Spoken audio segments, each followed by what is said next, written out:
साल 1779 को कुरा हो। गोर्खा दरबारमाथि बिहानको घाम बल्दै थियो। राजा पृथ्वीनारायण शाहले आफ्ना सैनिकहरूलाई दरबार अगाडि बोलाए। उनको स्वर गरौँ तर दृढ थियो। देश टुक्रा टुक्रा भएर बाँच्दैन, एक भएर मात्र बलियो हुन्छ। त्यो बेला नेपाल अहिलेको जस्तो एक देश थिएन। काठमाडौँ, पाटन, भक्तपुर, लमजुङ, पाल्पा सबै छुट्टा छुट्टै राज्य थिए। सबै राजा आफ्नै गद्दीका लागि लडिरहेका थिए।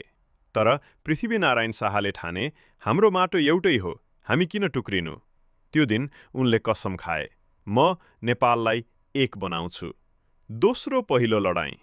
गोर्खाका जवानहरू पहाडका कठोर ढुङ्गा जस्तै बलिया थिए।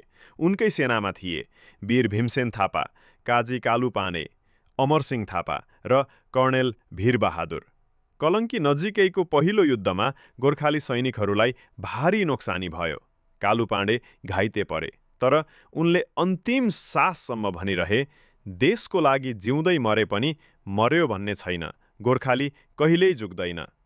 त्यो वाक्य आज पनि नेपाली सेनाको प्रेरणाको स्रोत बनेको छ। 3. काठमाडौँको ढोका 1768 सालमा। काठमाडौँको नाल्दुम युद्ध भयो।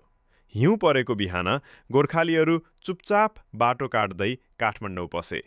त्यो दिनको बिहान इतिहासमा सुनको अक्षरले लेखियो, नेपाल एकीकरणको आरम्भ भयो। त्यो दिन पृथ्वीनारायण शाहले दरबारको बारमा झण्डा गाडे र भने, अब नेपाल एक देश भयो, एक राजा, एक धर्म, 4। अङ्ग्रेजसँगको सामना। नेपाल एकीकरणपछि अङ्ग्रेजहरू भारत हुँदै नेपालमा प्रवेश गर्न खोजे। त्यो बेला जेनरल अमरसिंह थापा र बलभद्र कुँवर अग्रपङ्क्तिमा थिए। नालापानीको युद्ध 1814मा बलभद्र कुँवरले 60 जना सैनिकसँग हजारौं अङ्ग्रेजहरूसँग लडे। जब पानी सकियो, उनले महिलाको आँसु र बालबालिकाको भोक हेरेर मात्र किल्ला छाडे। तर अन्तिम क्षणमा उनले ढुङ्गो उठाएर भन्यो, यो माटो हाम्रो हो, जसले यसलाई छोयो उसको रगत यसमा मिसिन्छ। त्यो वाक्य सुनेर अङ्ग्रेज सेनाले पनि बलभद्रलाई सलाम गरेको थियो। 5.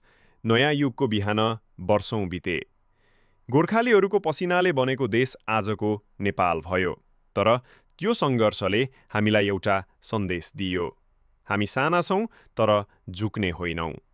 आज पनि जब गोर्खाली सैनिक विश्वभरि शान्ति मिसनमा छन्, त्यो पुरानो शपथ अझै गुन्जिन्छ, गोर्खाली मर्छ तर डर्दैन। शिक्षा सन्देश। नेपाली इतिहास वीरताको इतिहास हो। देश मातोले होइन, त्यसका सन्तानको रगत, पसिना र माया मिलेर बनेको हुन्छ। हामीले त्यो गौरव बिर्सिनु हुँदैन।